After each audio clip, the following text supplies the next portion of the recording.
आपका स्वागत है। मैं मनोज। लोकसभा चुनाव हर बार ही बहुत इम्पोर्टेंट होता है, लेकिन इस बार ये अति महत्वपूर्ण चुनाव माना जा रहा है।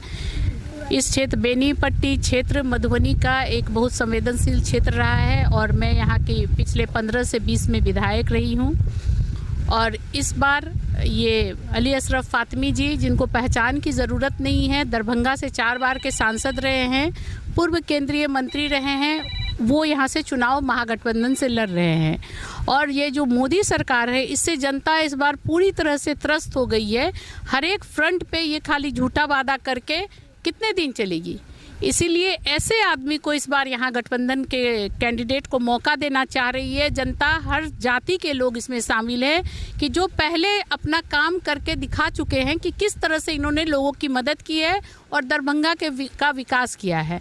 तो इस बार मधुबनी लोकसभा क्षेत्र की जनता मन बना चुकी है कि आने वाले लोग मुद्दा क्या है?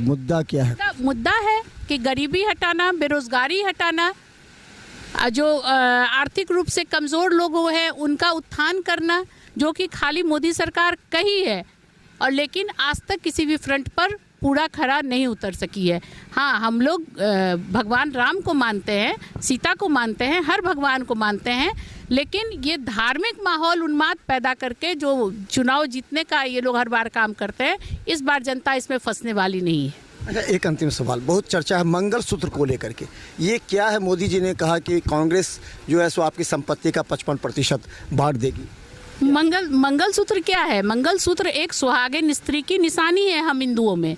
तो मोदी जी क्या सोचते हैं और क्या करते हैं? जिस स्त्री के गले में उन्होंने मंगलसूत्र डाला था, वो स्त्री को आज तो सड़क पे रखे हैं। तो मोदी जी को मंगलसूत्र पे बोलने का अधिकार नहीं है। बाद बाकी हम महिलाएं जानते हैं कि मंगलसूत्र हमारे लिए कितना महत्वपूर्ण है और उसकी रक्षा करना हम अपने आप को जानते हैं। तो चलिए, हमारे साथ बता दें कि पहले भी विधायक रहे हैं, तो जी आप अपना पूरा नाम बताइए। मैं भावना झा, बेनीपट्टी क्षेत्र से। मेरे पिताजी भी 4 बार विधायक रहे थे, मंत्री रहे थे और मैं भी 3 बार यहाँ से चुनाव लड़ी हूँ। 15 से 20 में मैं यहाँ का प्रतिनिधित्व कर चुकी हूँ और यहाँ की जनता बताएंगे कि मैंने क्या किया है। मैंने अपने विधायक काल में हर एक पंचायत का विकास किया, कम से कम तो 10 करोड़ का, और किसी पंचायत में अगर ज़्यादा से ज़्यादा किया तो 100 करोड़ का काम किया है। मुजवानी नहीं है। पिछले चुनाव के वक्त मैंने बकाया किताब लिखा के लोगों में बंटवाया था। यहाँ की जनता गवाह है मेरे काम की। तो ऐसे लोग हैं फातमी जी के साथ जिन्होंने विकास इस क्षेत्र में भी किया है।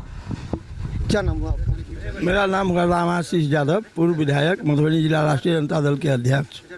अच्छा, एक चीज़, पिछले बार भी राष्ट्रीय जनता दल से बद्रीपुर में लड़े थे, शकील अहमद भी जले थे कांग्रेस से। ये 2 बंटवारा हो गया था, इसलिए 4,54,000 अशोक यादव को मिल गया। क्या लगता है कि गलती सुधारेंगे? जी, आपने बोला है कि राष्ट्रीय जनता दल से डरे थे, वो वीआईपी के उम्मीदवार। वीआईपी राष्ट्रीय जनता दल एक साथ। मैं बताती हूँ, अगर राष्ट्रीय जनता दल के कोई भी बड़े कद्दावर नेता, फातमी जी, सिद्दीकी साहब, कोई भी चुनाव लड़ते तो शकील साहब को निर्दलीय लड़ने की नौबत नहीं आती। दोनों मिल के था, राष्ट्रीय जनता दल वीआईपी साथ में थे। तो ये जो वोट का बंटवारा हो गया, इसलिए ज़्यादा से जीते। इस बार की रणनीति क्या है? देखा जाए, इस बार का चुनाव कोई साधारण चुनाव नहीं है। बीजेपी कर रही है 400 पार और हम विपक्ष के 27 पार्टी मिले हुए हैं। संविधान बचाने की बात है, विकास के लिए उन्होंने जो ढकोसला पीटा था, ढकोसला के लिए नौजवानों, सभी बिरादरी के नौजवान, कोई एक नहीं, हिंदू मुसलमान सिख ईसाई सब नौजवान एक होकर के इस बार पूरे देश में पटकनी देना चाहते हैं। और विकास के लिए, संविधान बचाने के लिए, अमन चैन के लिए, भाईचारा के लिए, हमारी जो ताना बुना है धर्मनिरपेक्ष की, वो हिंदुस्तान की छवि बचाने के लिए इस बार अली अशरफ फातमी साहब मधुबनी से उम्मीदवार है।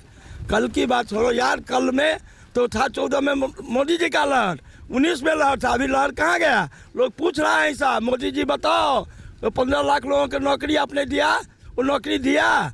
घर में 2 करोड़ लोगों को नौकरी, 15 लाख रुपया दिया, 2 करोड़ लोगों को नौकरी दी। आपने क्या किया? आपने केवल ढकोसला किया। झूठ बोलने की जितने भी उस सीमा हो उसको भी पार कर चुके हैं और हिंदुस्तान की गरिमा को उन्होंने शर्मसार किया है। और हिंदुस्तान के लोग, गरीब हो, अमीर हो, हिंदू हो, मुसलमान हो, सभी लोग समझ रहे हैं। और यही कारण है कि आज के तारीख में कोई भी ऐसा जात नहीं है जो इस बार महागठबंधन के साथ नहीं है।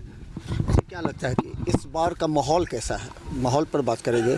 क्या मोदी जी के सीधा खिलाफ है या फिर कुछ ऐसे मुद्दे हैं जिस पर कांग्रेस को लोग देखना चाह रही है? क्योंकि अगर देश में सरकार बनती है तो महागठबंधन की सरकार बनती है तो राहुल गांधी चेहरा हो सकते हैं या खड़गे चेहरा हो सकते हैं। तो क्या लगता है क्या माहौल है? माहौल 10 साल से लोग त्रस्त हैं। मोदी जी के जो झूठे वादे हैं, लोगों को जो बहका के रखे हैं, झूठे वादे से लोग त्रस्त हैं। 10 साल का हिसाब हम मांग रहे हैं, जनता मांग रही है। 20 करोड़ नौकरी चाहिए था 10 साल में, जो नहीं हुआ। महंगाई आसमान पे है। 500 का सिलेंडर 1200 में मिल रहा है।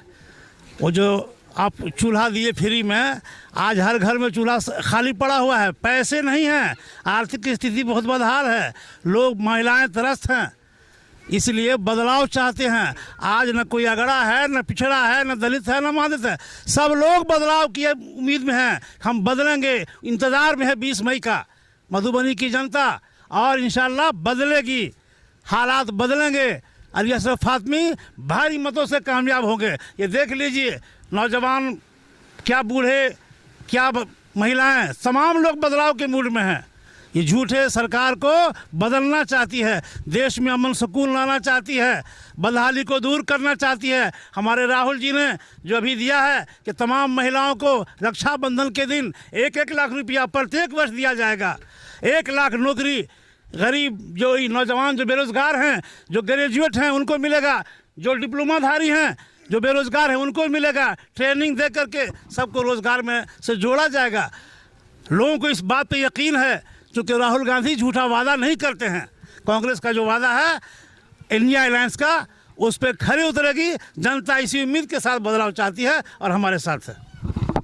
तो हम आपको बता दें, देखिए यहाँ पर कई लोग यहाँ पर हैं और सभी अपने अपने तरीके से बातों को रखेंगे। हम महिलाओं के बीच में जाएंगे बाद में, लेकिन हम आपको दिखाते हैं इसके बाद जो प्रत्याशी हैं वो जो सघन दौरा कर रहे हैं क्षेत्र में, इस 10 दिनों के अंदर क्या बदलाव हुआ है वो हम आपको दिखाते हैं।